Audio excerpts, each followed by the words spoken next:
Jesus finally gives up by just saying, "Thine will be done," just as the sun begins to rise, along with his apostles, to the gleam of the soldiers' swords, and Jesus decides to go quietly.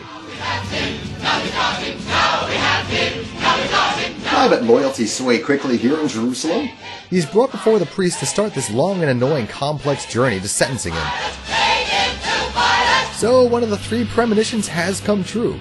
One of his disciples really did betray him, but what about Peter's denying him 3 times? You were with that man. They took away. I recognize your face. You've got the wrong man, lady. You were right by his side. I tell you, I was never ever with him. But I saw you too. I don't know him. Oh, that was fast. This is one of the many great examples of them reusing a tune to convey a certain emotion. In this case, they're using the tune from Strange Thing Mystifying from earlier to add a touch of the sense of betrayal from Judas' character, perhaps even connecting the two as betrayers. Who is this broken man cluttering up? Jesus is finally brought before Pilate, who doesn't yet make the connection between this man and his dream of that fateful trial. So this is Jesus Christ. See, now that's how you pull off smug. Surprised. You look so I smug. mean, look at that shit-eating grin. Not a king at all. Pilate figures that since he's from Galilee and not from around here, he should be taken to King Herod instead and sends him off. It's at this point I can stop being afraid of being blasphemous or heretical to you guys, because this is where things start getting a little weird. Jesus, I am. Aha! You are the Christ. My. What is this? I mean, I know this film uses anachronisms to convey a meaning even in today's society, a message that will be made clear at the end, but this is no good. I mean, God, imagine if they tried something this jarring in any other serious musical. Turn your thoughts away from cold, unfeeling light.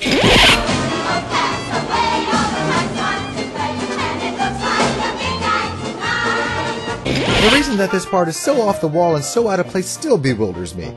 But I do know, however, that this song, well, the tune anyway, was from a completely different Andrew Lloyd Webber musical that never made it called King Richard, so maybe that explains a little bit of it? So in short, Herod says, perform some magic tricks and prove your divinity. Jesus stonewalls him and Herod throws him out and back to Pilate. Again. As Jesus makes his way back to Pilate for the final time, the reality of the situation is finally being driven home to his followers.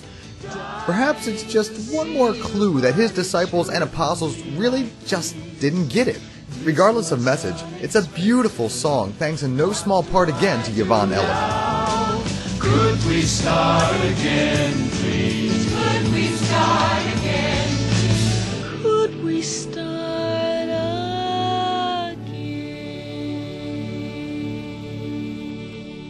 Christ, I know you can't hear me, but I only. This song is an awesome example of using musical motif from character to character as Judas stumbles back into the temple to confront Caiaphas about the treatment of Jesus and his having second thoughts.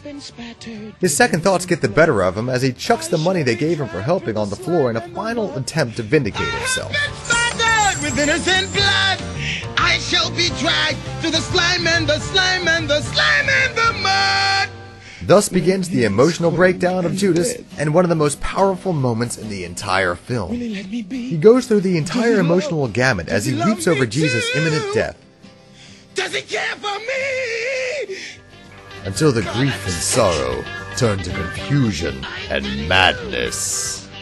He realizes he's been nothing but a tool in this grand scheme, and he blames God for staining his hands with Jesus' blood and acting as an unwilling hitman as he ends it all.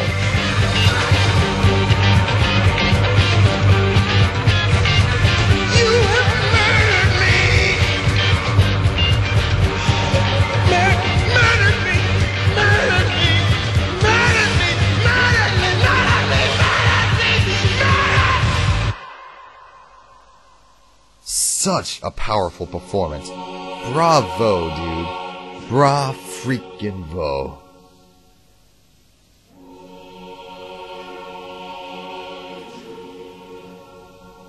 We pan from one scene of death to another as Jesus has quite literally reached the point of no return.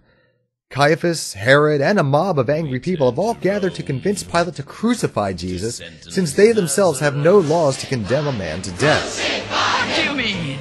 You'd crucify your king? Pilate, while still being a smarmy little bugger, is a man of the law above all things, and he sees no crime in what Jesus has been doing. Who is this Jesus? Why is he different? You Jews produced messiahs by the sackful. You can hear a few subtle notes from Pilate's dream, which tells us that Pilate now has an inkling that this may be the man from his dream, and gives Jesus more than enough excuses to save himself, but he still refuses to speak. Completely out of ideas, Pilate has him flogged a bloody 39 times in a last-ditch effort to appease the masses. Watch as everyone's actions and mannerisms change from that of anger and even joy as the flogging goes on and on. It gets bloodier, more intense, more grotesque as the music swells more and more. Even after all that, Jesus refuses to defend himself, and the crowd still wants him dead. I wash my hands of your demolition! Die! If you want to! You innocent puppet!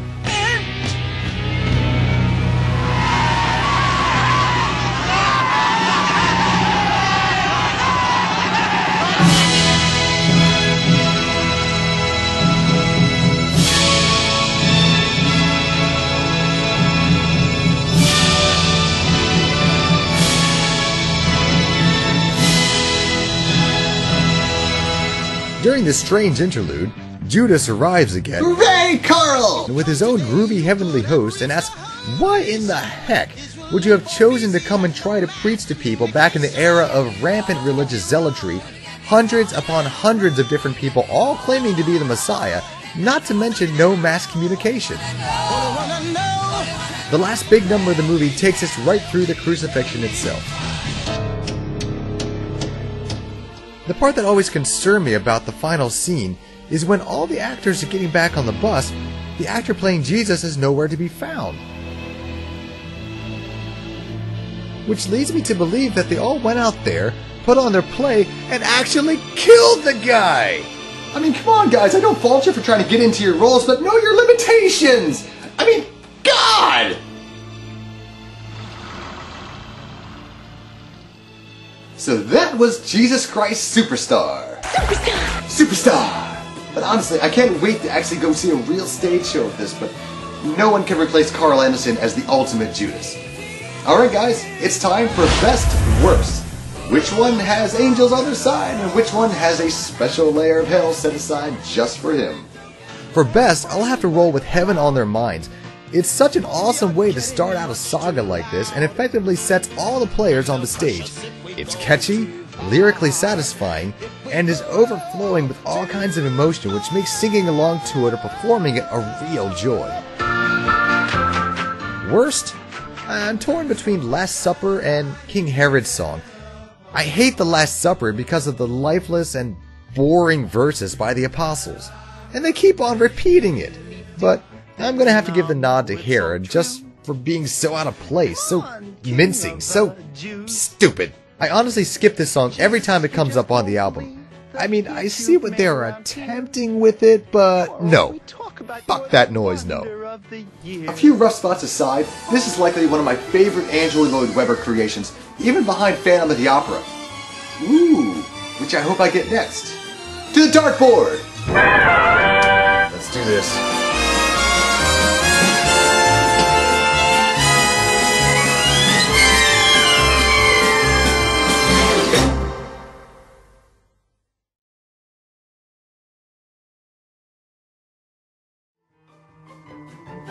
Look out! Jesus has a gun!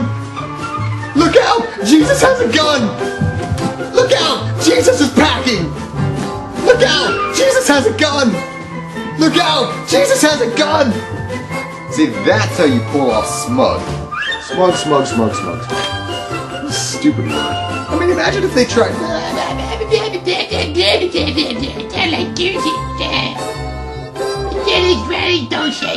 Good. Hopefully my voice isn't cracking too much.